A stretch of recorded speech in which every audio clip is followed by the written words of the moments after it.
How do you tipid your balance? Oh my, kilala ko to Sa dorm? Baon na ako sa hotel. The Ajax sa... Anong pinagsasabi mong bata ka? Bakit si Eridis ako ngayon? Binabata-bata niya lang ako. Burger stick, one solo. Burger stick solo. Ito yung Siargao Curse. Wattpad Fantasy. The love that ends before it begins. Po, siya nakikinig na si Prince Opad. Gina-edit niya. Face ko with him. I don't even know this person. And gina-AI pics ako. Musa yung mga cancel ako si Paolo. Ngayon maglalaro tayo ng Soloto Sukot. Atin agad simulan. So, okay, naalala ko to. Virgin Umpad, ChatGPT AI generated transaction. Yasupad, my QR locations are online by blocks yung comments limited off. Boss set, chat, transparency, fancy food recipes. Ayan, naalala ko yung mga hinahawakan niya yung cake. Naalala ko to, nagkaroon nga siya ng issue si Prince Umpad over the weekend. Yung tumutulong siya doon sa Cebu. Tapos nasabay niya dito yung gusto niya tulungan yung isa pang bata na naghihirap. So long story short, dahil natapos na din naman, sa kagustuhan niya makatulong, hindi pa siya nakakapag-coordinate o natatanong yung nag-post na teacher ng bata kung gusto nga niya matulungan ng ganun kalaking scope. Kasi syempre mga influencer na mga million followers yan eh. So nagugulat sila siguro or nawindang yung mismo magulang sa tulong na makukuha nila. Na kahit gusto mong tumulong kasi, meron kasing parang may respect at proseso na sinusunod yan. Hindi yan parang dahil gusto ko lang tumulong, wala na akong pake kung ano mararamdaman mo sa pagtulong o basta tutulungan kita. Ang pangit patignan at hindi magiging genuine yung gagawin mong tulong doon. Ngayon, sunod-sunod na nangyari ay hinihingan ngayon siya ng resibo. Sinabi nung nanay na hindi pa niya nakukuha yung mga donations at naglabas si Prince Opad ng Gcash para pagkakuha niya ng pera ipapadala niya sa kanya. So nagkaroon ng ganong misunderstanding sa kaliwat kanan, nainis ang tao sa kanya dahil bakit may pupush yung ganitong klaseng pagtulong kung hindi pa naman sila handa sa ganong klaseng reach, diba? Kasi baka nahihiya yung bata, hindi mo masasabi kasi at the end of the day, kailangan kinonsulta mo na muna. At nag-post din naman si Prince Opad doon na yun daw isa sa mga mali niya. Hindi naman dito kine-question yung pagtulong mo eh. Ang kine-question lang naman ay yung paghingi ng consent at yung pag-antay man lang sa reply nung pamilyang humihingi ng tulong bago natin sila tulungan. Kasi mukhang hindi ata siya open para sa buong Pilipinas na makita eh. So hindi sila handa. Ito yung pinanggalingan kay Juan. Hello everyone, deleted na yung post ko dahil na rin sa request ng family ng bata at sa aking kadahilanan na ginagamit na ibang masasamang tao para kumita. Di naman masamang tao si Prince Opad. Medyo sukot nga siya pero hindi siya masasamang tao. Matagal na siya dito at may mga paling-paling lang talaga minsan sa mga desisyon niya. Ito Prince Opad na to, ganun ba talaga? Pakireport nga to, nanggigigil na rin ako dito eh. Kaya nagkaroon nga ng mga parang conspiracy theories tungkol dito na meron bang consent mismo yung teacher na i-post yung bata para makatulong. Kasi gusto niya matulungan daw si Mauro. Kasi na-block na ako. So, minsan dito ko na bahala. Pakisabi lang kanyang sinabi. Binlock na yung page eh. So meron siya sinabi doon. Ang tao makakahanap lagi ng sasabihin sa'yo. Ito update lang. Nag-post si Boss Set. Kinausap niya si Prince Opad. Sabi niya, hinahanapan niya ng mga receipts pa. Tapos sagot sa kanya ni Prince Opad, Boss Set, I already lost 15,000 once because I shared my history and bank statement before. I will not repeat the same mistake just to entertain someone harassing me. I've already shown receipts and acknowledgements. If you want to verify, everything is there. Also, I restricted comments because you're bullying people who are defending the community. At hindi na to nag-push through kasi na-block na din siya. Harassing, loss? Nagpapatawa ka ba, Prince? Actually, help pa nga sa ito. Kaya ka binlock eh. Alam mo, writer siya eh. Helped? Mali yung past participation participles. Ito kung mailapag mo transaction history and mapakita na balance yung pumasok at lumabas sa account mo o sadya may tiyatago lang talaga. So, kasama rin si Boss Seth sa mga na-block yung Prince Opad group. Kasama na rin ako dyan. So, bully ka pala eh. Kung kasalanan mo yan, Boss Seth, sabi ko sa'yo, magluto ka na lang. Hindi online, pero sa ginagawa mo sa page mo. So, yun yung update sa kanya. Pero, ako okay lang sa akin na na-criticize sa paraan ng pagtulong niya eh. Okay? Alam ko mabuti na nakakatulong at hindi lahat tayo ay makakabigay ng paraan para makatulong. Hindi naman lahat ng gagawin kong tulong ay kailangan ko i-post online. Minsan masaya na ako na napadala ko yun. Minsan nagbibigay lang ako resibo para alam ng mga tao na ako hindi ako humingi ng donasyon. Yung views mismo ng mga yun yung binibigay ko at nagbibigay rin ako ng extra ko. Yung ginawa natin dati doon sa ba. Pero kasi yan yung fine line eh ng pag-virtue signaling saka yung talagang genuine. At mahirap yun malaman online. Ay, yung gustong gawin ni Prince Opad dito ay matulungan yung bata. Okay? Yung mga tao ay nainis lang siguro kasi nagmadali siya sa kanyang pagtulong na hindi mo na siya nakapag-coordinate or nakapag-touch base doon sa pamilya ng bata. Pero okay naman na ngayon, nakuha na nila, nagbigay na rin na siya ng sarili niya mga resibo. Nagkaroon lang ng unemployed issue nung weekends kasi wala kasi ako nung weekend so nakita ko lang siya talagang dumaan na sa feed ko. Nagulat lang ako ano man nangyayari? Dapat tumutulong lang. May issue din. Di naman ako namamako dito ng isang influencer lalo pa nagkamali sila kasi lahat naman nagkakamali. Pero sana naman ayoko na makita si Prince Ompad dito sa sulot-sukot natin pero sukot yung nangyari sa kanya. Una pa lang Buhay naman giving people the reactions they want on IG notes. No! DND. Pre, anong gagawin namin pag wala ka? Huwag ka naman mag-DND, pare. Amimiss kita naman natin pag-usapan to. Amiya ka na ba na mabalis? Please. Paano yung Pilipinas pag wala ka? Pero talaga. Hindi pwede. Bad trip. Isa talaga mga tao, sarap alakas bad trip pero pagdaanan ni Prince Ompad yan, sukot. Walang masama, sabihin lang na huwag niyo ko istorbohin. Pero sasabihin ko sa lahat na huwag nila, huwag mo ko istorbohin. Upalelo. Sunod. Ito. Oh! Nagnanakaw ba yung bata? Ay, bocha. Makati ang aking kamay. Anong kukunin mo? Ay, nakahuli ka. Bocha, nakahanda.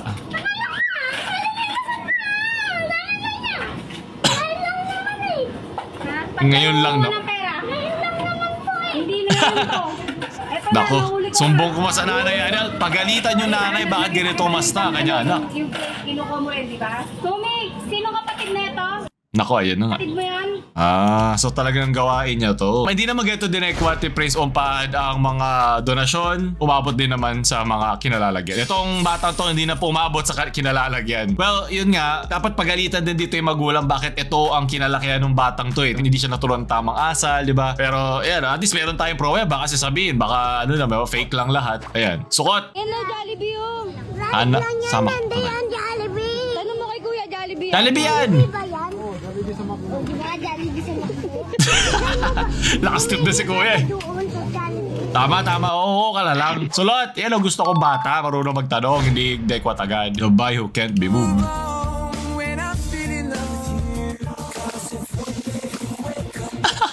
Content ba yan? Ano nangyayari? Masyadong masaya, ang bisaya. Sunod. Ito naman. Kamakailan nag-post si Miss Max. Kasi tapos na rin tong issue na to Nagkaayusan na, nagka-postan na. So sinabi lang niya dito na beware especially sa mga taga Marvel o Sultan Kudarat. If may kilala kayong Goku sa Facebook, he is using my photos without consent and gina-edit niya face ko with him. I do even know this person and gina-AI pics ako and spread ko ano-ano na story. Never do this. Don't use AI for your personal fantasies. Well. Ito na yung maalala ko yung meron ka nagka-edit ng mga waifu nila. Pero ito totoo. Totoong tao. Lalo na if hindi alam ng taong ginagamit mo. Basta magmula lang AI ng kahit sino, man. Kahit hindi alam ng tao. AI is not made for your personal fantasies. It is useful to help us pero di siguro itong buy. PS, this post is for awareness. Never send death threats to anyone. Lalakikita ko nga ito yung mga nag-i-edit din ay ng mga parang AI edits ng mga celebrities, ganyan. Pero siguro kung personal na tao or lalo na kung wala namang consent nila, itigil natin tong harem making natin online ng mga AI. May naalala ko dito yung yung Her. Oh my God, nagkakatotoo na. Nagka-mansari na kayo, di pa kayo. Even though you can't read this, well, hindi talaga yung mababasa yan since hindi siya totoo. Gumising ka! Hindi mo jowa yung body na yan. I just want you to know that I miss you and I love you always. Well, miss ka na rin ng AI. Pero yun nga, nag-post din naman siya, yung mismo lalaki. This is in response to Miss Max awareness post on October 1, 928, which has later gained widespread attention. My actions were the subject of the post and I would like to take this opportunity to honestly and respectfully address it. I am grateful that this was brought to light as it has made me aware of the seriousness of my mistake and given me the chance to reflect, correct myself, and hopefully recover from the hurt and humiliation my actions have caused. Hopefully, hindi rin to gawa sa AI. First and foremost, I want to express my apologies to Max, her family, and friends for the mistake I made in posting her photos on my story without getting permission. Pero I doubt makakuha ka ng permission, man. Give it, tanongin mo siya. I now see how inappropriate and rude it was to get these photos from her friend's account on social media. Oh my God. Sorry. Especially TikTok and Instagram. Max and her loved ones went through humiliation, discomfort, and inconvenience as a result of my actions. I acknowledge that my behavior have caused her to feel uncomfortable, disrespected, and unsafe. I failed to respect her boundaries and disrespected her privacy by using her photos without her consent. I also want to acknowledge that Max and her family were not the only people affected by my post. Tulad ng mga di kasama kasi nandiri daw o na-disappoint sa kanyang mga ginawa. So, deserve naman daw niya. Since no words can completely undo any damage I caused, I humbly and genuinely seek for forgiveness and compassion. I apologize to her, her family, and friends for the worry and anxiety this situation has caused them. So, natuto na din siya at piramis daw niya na hindi na daw siya ulit gagawa ng same mistake twice. Hopefully, huwag ka gumamit ng Sora kasi mas magaling yung mga yun. And that I will make an effort to be more responsible, respectful, and thoughtful moving forward. I am hoping my apologies will be accepted eventually. So, yeah, nagkaayos na din sila. sila. Nag-repost din ito ni Max. So, ayan, sukot. Kakausap lang natin to dun sa... Try to make sense of what you see and wonder about what makes the universe exist. Kulang sa edit, dapat may robot voice yun. Sige, sulot dahil sa effort mo. Parang may mali.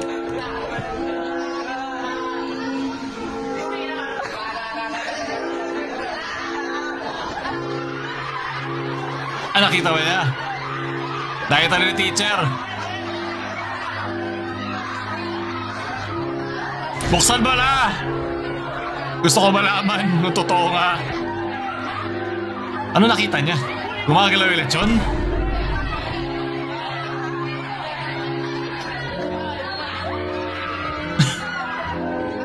May kasabang kilig.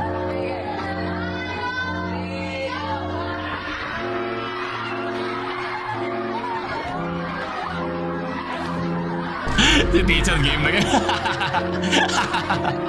Fan trip. Hindi ito AI. Totoo po ito. Pero props sa kanyang pawis na pawis na siya. May mantika na rin siya. Props sa effort mo, man. Sulot.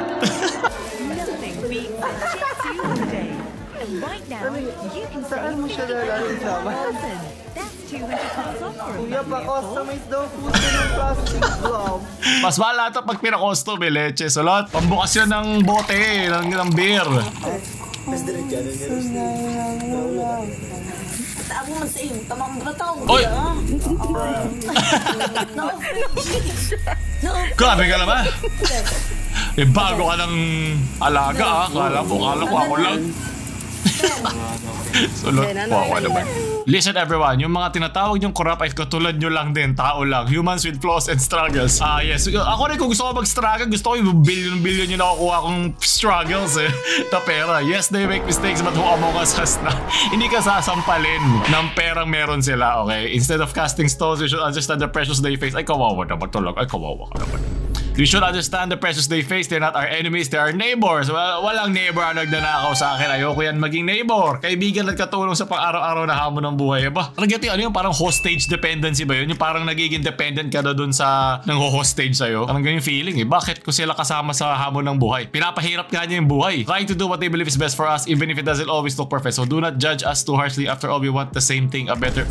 Sayang to sa bandwidth. Leche, sukot. Pasukin natin ang mundo ng laro. May kosa mas matindi pa sa mga ego at kano kapag bumanat sa mic. Katumbas ko'y ilang tumbok sa akin na hindi na nagbabago. Sarap. Yan minsan gusto ko rin gawin sa mga ambabasura ng opinion sa internet.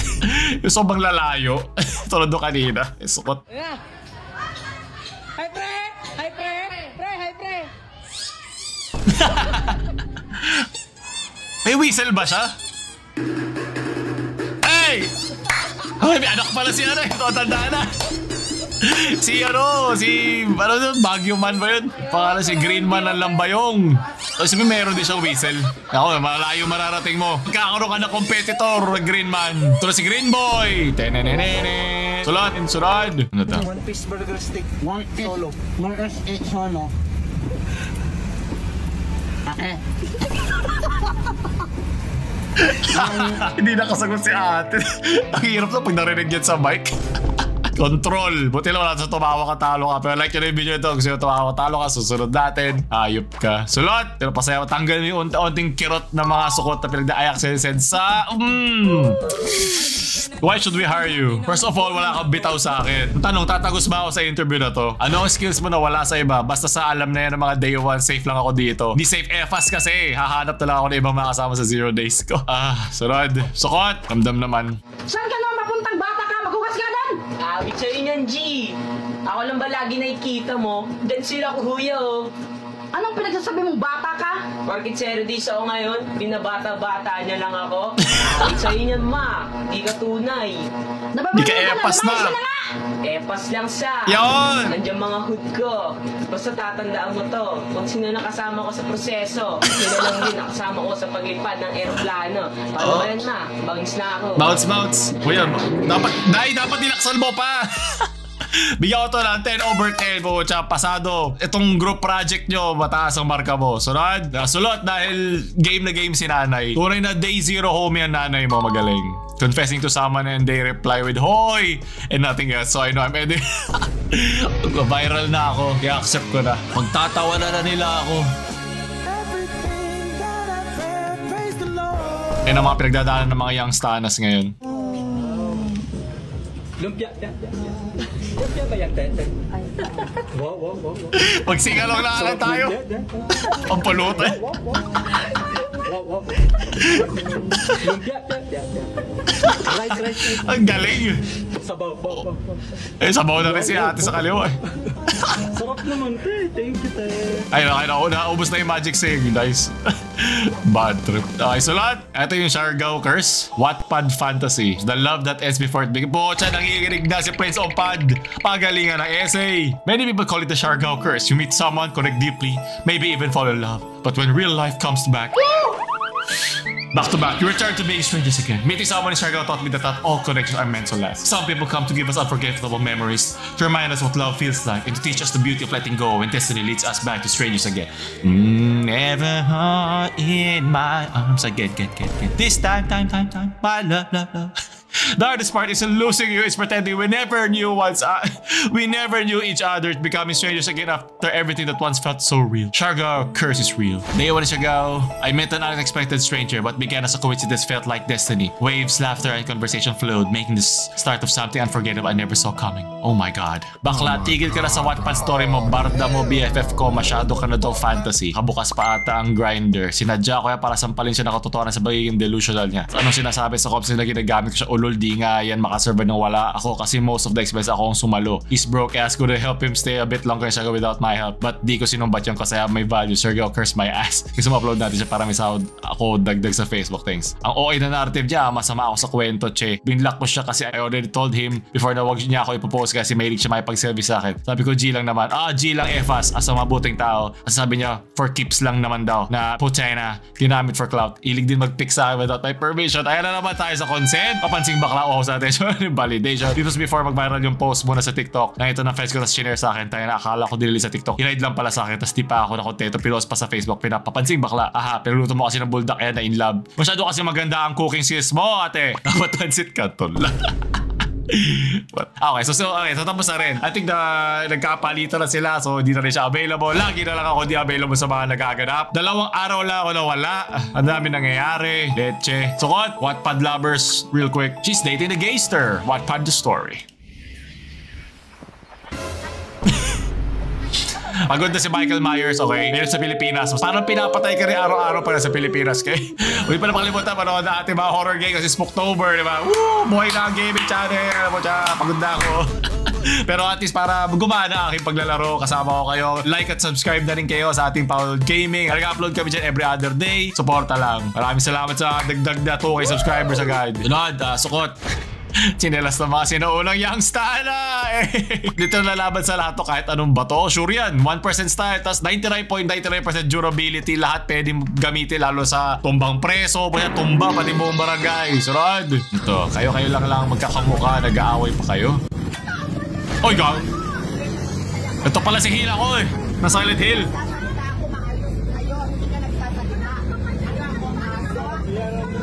Ano nangyayari? Bibigyan lang pera, galit pa. Ano ba pinag... pareho lang kayo Adabaw. Kasi naman tapos na nagsasagutan pa, lalo tumatagal Ano ba yan? So, ayoko na, sukot. Buto pa si Alden, masaya lang. Ano nangyayari? Kaya Alden na your freestyle dance teacher. Alam niya reference na yan? Ito mas bagay. Persona. Bad trip. Okay. Sulat. Nad. Sarap. Asnan mo na yan, boy. Flip. Oh my God. Hell no, man. What the fuck? Okay. Scrambled ka pala ating kakainin today for today's video. Vloggers. Papakita, my day ko lang sana. Lalagyan ko lang sana ng IG note eh. Hindi pwede. Do not disturb, masyado masarap ang aking itlog. Sukot. How do you tipid your baon? Oh, kilala ko to Cooking food sa dorm. Dati meron siya sa TikTok, nag-viral siya. 2K to 3K. About you, miss? I also live in a condo, so that helps. I have no transpo, and I cook at home. So hard to tipid my baon when I'm baon na baon. baon na ako sa utang. Mga kabataan yun, sanay sila sumagot Iba man lang yung accent, pero sanay sila. Mine's monthly, so it's 25K per month. 25K per month. 5K per pa po siya, sahod na yan No, just the electricity and water. How about you, miss? I tipid usually by cooking my own food. Food, how much is your baon weekly? Tama. Like 3K. 2K, so 200 isa? Kung hindi kasama yung weekends? I don't really tipid my baon, but not bad, parang... Iisa yung kanilang energy. Ano yung mga cheaper food na recommendation mo here in Taft? The go-to? Rica's Baxilog. Rica's Baxilog always. That's always the go-to. Actually, if you try the MB, the noodle place, really good, bro. How much is your allowance per week ba, bro? Plus 6K. Grabe ka, Wala bro. na save per week or meron naman? If I Baon na try ako, to bro. make tipid like I don't go to barn. Namimiss ko na yung Youngsta na vocabulary at Igiters vocabulary. Pwede nyo na lang. Tumatasik na Shokari sweat ang aking bibig. Pag weekend sa Palace. Huh?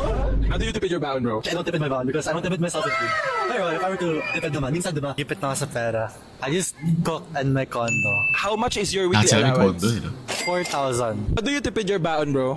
Usually, I plan in advance on what I'm gonna eat. Iisa yung kanilang parang dialect. Ang galing. Para may ibang pulo tayo na para sinama na sa Pilipinas. Tapos meron silang ganitong accent. Ang galing. 4K? So pag nakaka-save ka, ano naman yung pinakamalaki mo na pa-purchase, bro? Ayaw na, bro. Okay. Next na, sukot, bro. Ay, let's go!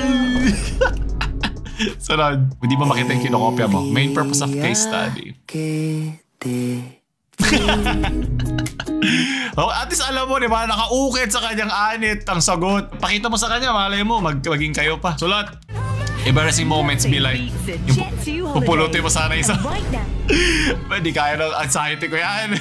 Pagkaabot to parang, kakamot ka pa no? Di yan nagtitipid ng baon, bro. Dapat hindi niya hinayaan mahulog yun, bro. Sayang yung bling. No scrunch sa akin yan. Aray ko, bro, paano tayo bibitaw ng ganyan? Di tayo efas. Babalik na naman tayo sa mga Days Zero homies pag wala na naman tayong pera. Gusto nila makita umangat tayo, bro. Panguli.